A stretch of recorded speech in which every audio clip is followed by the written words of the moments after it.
ഫാത്തിമ റളിയല്ലാഹു അൻഹ മഹദി റളിയല്ലാഹു അൻഹ വഫാത്താകുന്ന സമയം എന്തോ ഒരു രംഗമാണ്. അല്ലാഹുവിന്റെ റസൂൽ വഫാത്തായി 6 മാസം കൊണ്ട് വഫാത്തായ മഹദിയാണ് ഫാത്തിമത്തു സഹ്റാ റളിയല്ലാഹു അൻഹ.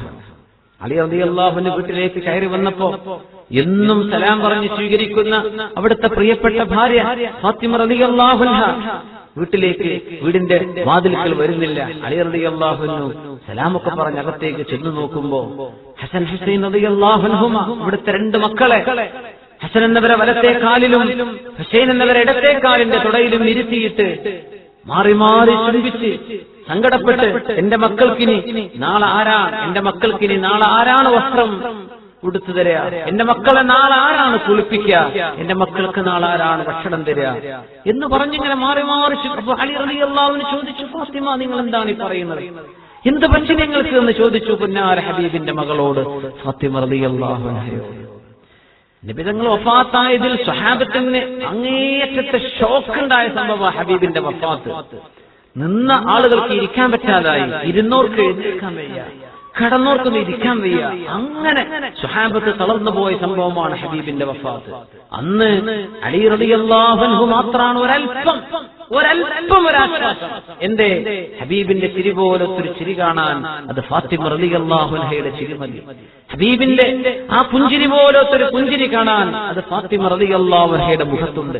ഹബീബിന്റെ വർത്തമാനം പോലത്തൊരു വർത്തമാനം. എന്തിനേറെ ആയിഷ ബീവിയൊക്കെ പറയുന്നുണ്ട്, ഞങ്ങൾ ഇങ്ങനെ നബിയുടെ ഭാര്യമാരിയ്ക്കുമ്പോ ഫാത്തിമ റളിയല്ലാഹു അൻഹ അങ്ങനെ വരും. ആ നടത്തം അത് ഹബീബിന്റെ നടത്തം തന്നെ. ഫാത്തിമ റളിയല്ലാഹു അൻഹയുടെ അനക്കങ്ങൾ അത് ഹബീബിന്റെ അങ്ങനത്തെ നബിയോട് ഇഞ്ചോടിഞ്ച് ചേർന്ന ശബീഹത്തു റസൂലില്ലാഹ് സ്വല്ലല്ലാഹു അലൈഹി വസല്ലം.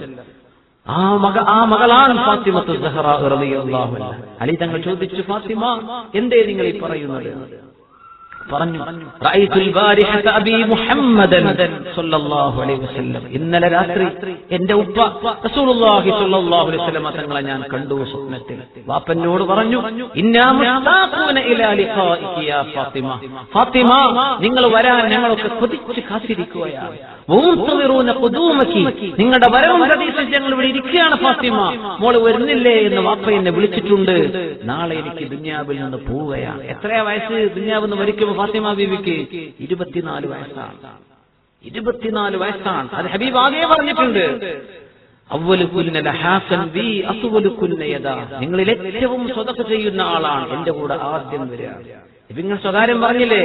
ആദ്യത്തെ സ്വകാര്യം പറഞ്ഞപ്പോ ബീവി ചിരിച്ചു, രണ്ടാമത്തെ സ്വകാര്യം പറഞ്ഞപ്പോ ഫാത്തിമ റളിയല്ലാഹു അൻഹ കരഞ്ഞു.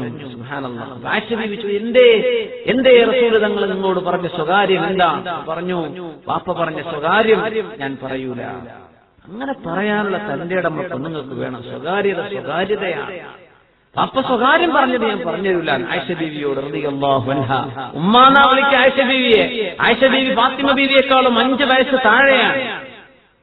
ആയിഷ ബീവി റളിയല്ലാഹു അൻഹ ഫാത്തിമ ബീവിയെക്കാളും 5 വയസ്സ് താഴെയാണ്. പക്ഷെ ഉമ്മാന്നാ വിളിക്കുക. ഉമ്മ, റസൂലുള്ളാഹിന്റെ സ്വകാര്യമല്ലേ, എനിക്ക് പറഞ്ഞുതരാൻ പ്രയാസമുണ്ട്. ആയിക്കോട്ടെ. തങ്ങൾ വഫാത്തായപ്പോ ചോദിച്ചു, എന്തായിരുന്നു ആ പറഞ്ഞത്? ഇപ്പൊ പറഞ്ഞു, എന്നോട് ആദ്യപ്പ പറഞ്ഞു ഞാൻ കരഞ്ഞു പോയത് ഉപ്പാക്ക് പോകാൻ നേരമായി മോളെ എന്ന് പറഞ്ഞു. 63 വയസ്സല്ലേ നമ്മളൊക്കെ? 63 വയസ്സെന്നൊക്കെ പറഞ്ഞാൽ വിസ ഒന്നും കൂടി അടിച്ചു കിട്ടുന്ന പ്രതീക്ഷിക്കുന്ന കാലല്ലേ?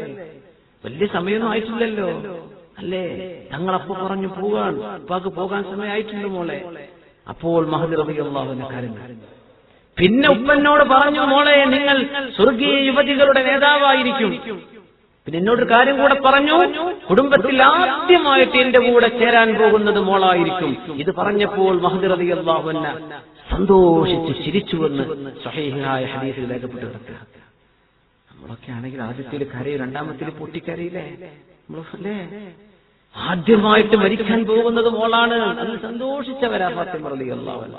ആയിക്കോട്ടെ, ഉപ്പാനെ കാണൂരോ? മരിച്ചുപോയാൽ ആലമുൽ അർവാഹ് മുഖാശഫത്തിന്റെ ലോകമാണ്, കാണാൻ പറ്റും.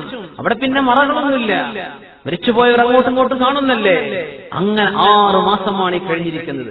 ഫാത്തിമ ബീവി റളിയല്ലാഹു അൻഹ പിറ്റേന്ന് അസ്മാ ബീവിയോട് പറഞ്ഞു, ആയിഷ ബീവിയുടെ സഹോദരിയോട് പറഞ്ഞു, അസ്മാ ബീവി നിങ്ങൾ എന്നെ കുളിപ്പിച്ചു തരും, ഒരു അസുഖമില്ല. തലേന്ന് ഇങ്ങനെ പറഞ്ഞു. അലി റളിയല്ലാഹു അൻഹു ഭയങ്കര സങ്കടപ്പെട്ട സമയം. അലി റളിയല്ലാഹു അൻഹു കെട്ടിപ്പിടിച്ച് ഒരുപാട് സങ്കടപ്പെട്ട് അലി തങ്ങൾ അതിനെ സംബന്ധിച്ച് ഒരു പാട്ട് പാടിയിരുന്നു. എന്തൊരു സങ്കടമേ!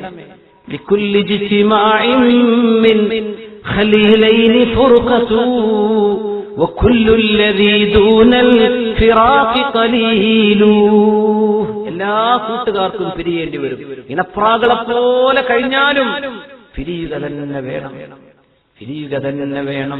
പക്ഷെ മരിച്ചു പിരിയുക എന്ന പിരിയലിനേക്കാളും വേദനയുള്ള മറ്റൊരു പിരിച്ചിലില്ലല്ലോ. وإن افتقادي فاطمة بعد أحمدي دليل على ألا يدوم خليل. 6 മാസം മുമ്പ് പുന്നാര റസൂൽ സ്വല്ലല്ലാഹു അലൈഹി വസല്ലം വിട്ടുപിരിഞ്ഞു പോയതിന്റെ ശേഷം മോളെ ഫാത്തിമ, നിങ്ങളും എന്നെ വേർപിരിയുകയാണെങ്കിൽ അല്ലാ യദൂമ ഖലീലു, ഒരു കൂട്ടുകാരനും ഇവിടെ എന്നും കൂടെ നിൽക്കില്ല എന്നതിന്റെ ഏറ്റവും വലിയ അടയാളമാണ്. ഇത് അടി മനസ്സിലാക്കുന്നു ഫാത്തിമ എന്ന് അലി ഇബ്നു അബീ ത്വാലിബ് റളിയല്ലാഹു അൻഹു ഭയങ്കര വിഷമിച്ച രംഗമല്ലേ.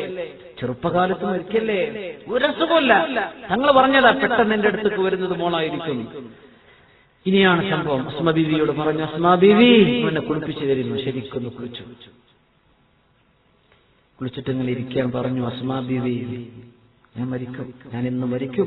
പക്ഷെ എന്റെ വിഷമം, എന്റെ മയ്യത്ത് ഇങ്ങനെ പൊതിഞ്ഞാൽ, എന്റെ മയ്യത്ത് കഫൻ ചെയ്ത് കഴിഞ്ഞാൽ, ഞാനൊരു സ്ത്രീയല്ലേ, ആ മയ്യത്തിന്റെ കഫൻ എന്റെ ശരീരത്തിൽ ഇങ്ങനെ പൊതിഞ്ഞാൽ എന്റെ ശരീരം ഇങ്ങനെ കാണുന്ന ഒരവസ്ഥയിലാവൂലേ? ഒരു ഒട്ടിയ വസ്ത്രമിടുന്ന, ഒരു ഇടുങ്ങിയ വസ്ത്രമിടുന്ന പോലെ തോന്നിപ്പോകൂലേ? ഞാനൊരു പെണ്ണാണെന്ന് തോന്നൂലേ? അത് കണ്ടാൽ അറിയൂലേ? ആ മയ്യത്തിന്റെ കഫൻ കൂടെ കണ്ടാൽ അതെനിക്കിഷ്ടല്ല. ഫാത്തിമ റളിയല്ലാഹു അൻഹാ. ഇവിടെയാണ് നമ്മുടെ വസ്ത്രവിധാനത്തിന്റെ അച്ചടക്കം എത്ര വേണമെന്ന് മനസ്സിലാക്കേണ്ടത്. ഈ ഒരൊറ്റ സംഭവം മതി. കരയാതെ നമുക്ക് കേൾക്കാനോ പറയാനോ അങ്ങനത്തെ എന്താണ് അവരുടെയൊക്കെ ആ ദീന്.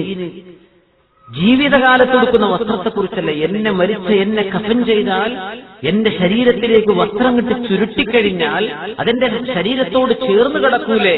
അപ്പൊ എന്റെ ശരീരത്തിന്റെ ആകൃതി വെളിവാവൂലേ? അതെനിക്ക് ഇഷ്ടമല്ല അസ്മാ ബീവി. എന്ത് ചെയ്യും? അസ്മാ ബീവി റളിയല്ലാഹു അൻഹ പറഞ്ഞു കൊടുത്തതാണ്.